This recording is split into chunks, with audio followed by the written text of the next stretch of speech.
इस वक्त की दोस्तों तमाम बेहद बड़ी खबरें, मुख्य समाचार आप लोगों के लिए लेकर के आए हैं, जहां पर एक एक करके चलेंगे। तमाम बेहद बड़ी खबरें, मुख्य समाचार आप तक आगे इसी वीडियो के माध्यम से पहुंचाएंगे, इसलिए लगातार हमारे साथ आगे इसी वीडियो में बने रहिएगा। सभी मुख्य समाचार जानना आप सभी लोगों के लिए बेहद ही जरूरी है। तो वहीं दोस्तों, खबरों की तरफ बढ़ने से पहले अगर आप लोग भी कांग्रेस के नेता राहुल गांधी और कांग्रेस पार्टी के समर्थन में खड़े हैं तो वीडियो को लाइक करके अपना समर्थन दर्ज करवाइएगा और कमेंट बॉक्स में कमेंट जरूर कीजिएगा दोस्तों। जय हिंद, जय भारत। दरअसल दोस्तों, पहली बड़ी खबर की तरफ बढ़ते हैं।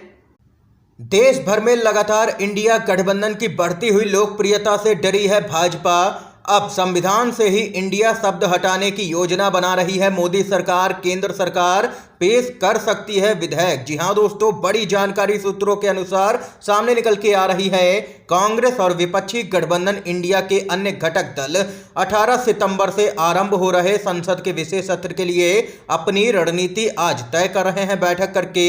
और वहीं इन सबके बीच में काफी चौंकाने वाली बड़ी खबर सामने निकल के आई है कि नरेंद्र मोदी के नेतृत्व वाली केंद्र सरकार संविधान से ही इंडिया शब्द हटाने की योजना बना रही है। सूत्रों ने कहा है कि 18 से 22 सितंबर तक होने वाले संसद के विशेष सत्र में सरकार इंडिया शब्द हटाने के प्रस्ताव से संबंधित विधेयक पेश कर सकती है।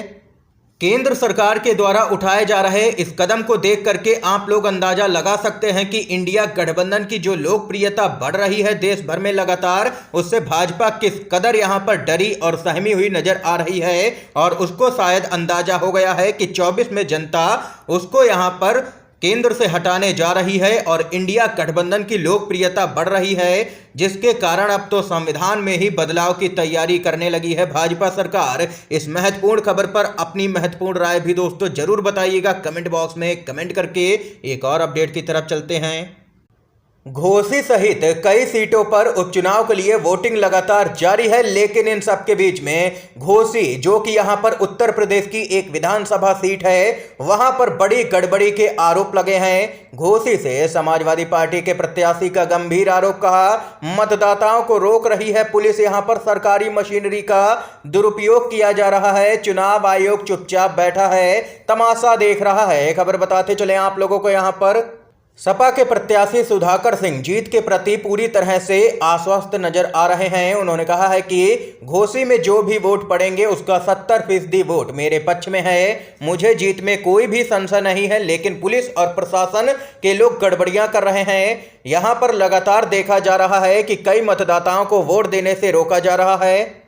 और वहीं समाजवादी पार्टी के नेता राम गोपाल यादव ने कहा है कि घोसी में अगर मुस्लिम मतदाताओं को वोट डालने से नहीं रोका गया तो समाजवादी पार्टी बहुमत से जीतेगी। घोसी में हम लोग जीत रहे हैं, यूपी सरकार से लोगों में घोर निराशा है, यूपी में जनता को लूटा जा रहा है, ये सरकार भ्रष्ट है, कहना है राम गोपाल यादव का। दरअसल बताते चले, अब तक यहाँ पर घोसी में 50% से भी ज्यादा का मतदान संपन्न हो चुका है, जो ताजा आंकड़े अब तक सामने निकल के आए हैं उसके अनुसार। इसके साथ ही एक और बड़ी खबर की तरफ बढ़ते हैं।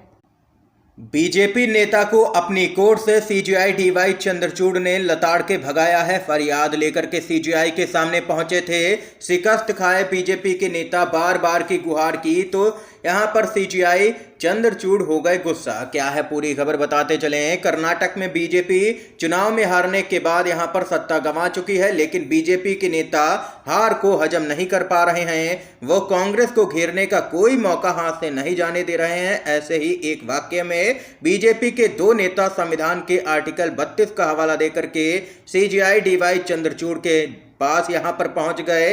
उनका कहना था कि चुनाव में कांग्रेस की तरफ से किए गए झूठे वायदों को गंभीरता से लेकर के सुनवाई करें। सीजेआई ने पहले उनको कानूनी कायदा समझाया, लेकिन बीजेपी के नेता बार बार गुहार करते रहे तो उनका पारा चढ़ गया। वो बोले कि क्या आप समझते हैं कि हम कर्नाटक में जाकर के इस बात की जांच करें कि कांग्रेस ने कौन से वायदे किए और किस तरह से प्रलोभन देकर के वोटरों को भरमाया, इसकी हम जांच करें? ऐसा आप चाहते हैं क्या?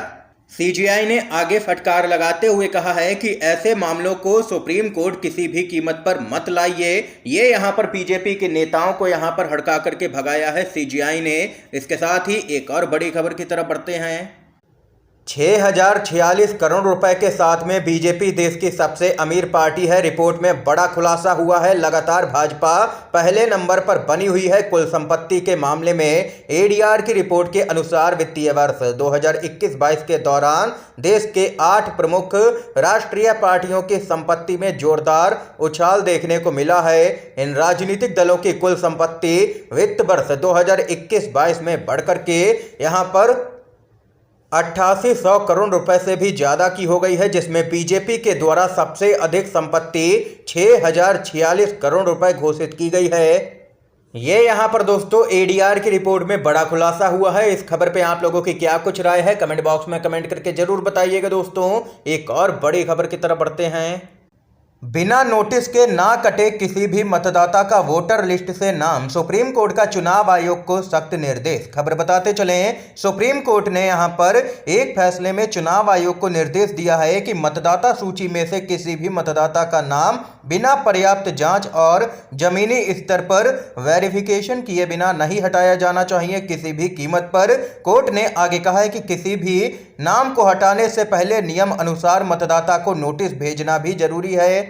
दरअसल दोस्तों सुप्रीम कोर्ट ने यह फैसला उन रिपोर्टों के बाद दिया है जिनमें देश भर में बड़े पैमाने पर मतदाताओं के नाम वोटर लिस्ट से गायब होने की बात कही गई है। दरअसल दोस्तों बताते चले, यहां पर कई बार विपक्ष की तरफ से भी आरोप लगाया गया है कि भाजपा यहां पर जो विपक्ष का वोटर है उसके वोट यहां पर कटवाती है। जिन मतदाताओं के नाम वोटर लिस्ट से गायब पाए गए हैं उनमें अधिकतर अल्पसंख्यक और वंचित समुदाय के लोग हैं। इस बारे में यहां पर एडीआर की रिपोर्ट में विस्तार से जानकारी दी गई है, जिसके बाद सुप्रीम कोर्ट ने चुनाव आयोग को सख्त निर्देश जारी किया है। दोस्तों यहां पर अब चुनाव आयोग पर सख्ती दिखानी शुरू कर दी है सुप्रीम कोर्ट ने। इसके साथ ही एक और बड़ी खबर की तरफ बढ़ते हैं। इंडिया गठबंधन समन्वय समिति की शरद पवार के आवास पर 13 सितंबर को होगी पहली बैठक। विपक्ष के इंडिया गठबंधन ने पिछले सप्ताह 14 सदस्यीय समन्वय समिति के गठन की घोषणा की, जिसमें यहां पर तमाम दिग्गज नेता तमाम पार्टियों से शामिल किए गए। और वहीं आप लोगों को बताते चले, यहां पर इंडिया गठबंधन ने लोकतंत्र और संविधान को बचाने के लिए 2024 के लोकसभा चुनाव में भाजपा को कड़ी शिकस्त देने की रणनीति पर काम करने का ऐलान किया है यहां पर, जिसको लेकर के अब 13 सितंबर को समन्वय समिति जो बनाई गई है उसकी पहली बैठक होने जा रही है, वह भी शरद पवार के घर पे। ये यहाँ पर बड़ी खबर सामने निकल के आई इंडिया गठबंधन को लेकर के। अगर आप लोग भी इंडिया गठबंधन के समर्थन में है तो वीडियो को लाइक कीजिएगा दोस्तों।